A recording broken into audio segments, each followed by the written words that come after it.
Hey everyone, my name is Jesse and I'm here in North Alabama right now for a really cool teaching moment when it comes to identifying plants, especially in the winter time.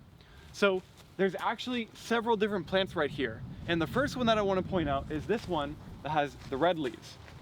So this is actually a species of Vaccinium. It's some type of what people would call Huckleberry, but probably this one is a sparkleberry, or another name is a farkleberry. And these have berries that are similar to blueberries. They're in the same family, or in the same genus, Vaccinium.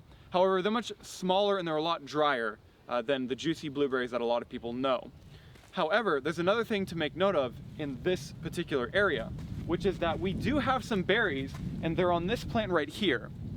And at close glance, it might look like these berries are part of the Vaccinium, but they're not. In fact, they're part of this plant, which is a honeysuckle. Probably this one is a Japanese honeysuckle, Lonicera japonica. And so we have these berries right here. The most important thing to make note of is that while the Vaccinium berries are edible, these ones are not. So you want to pay especially close attention to make sure that you're getting berries from the plant that you think that you're getting them from. One more thing to make note of is that there's another plant, a third one, and this one is called Privet.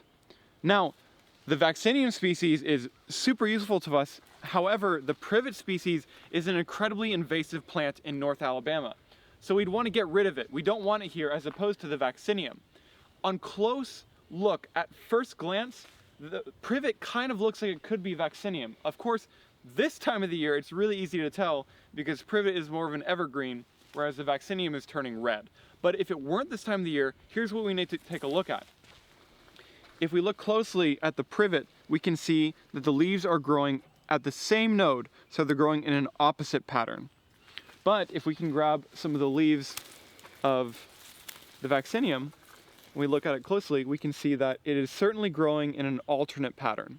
So that's a really easy way to immediately tell the difference between these two. Privet is going to be oppositely growing, and Vaccinium is going to be alternately growing. And that is how you can make sure that you're getting Vaccinium and not something else.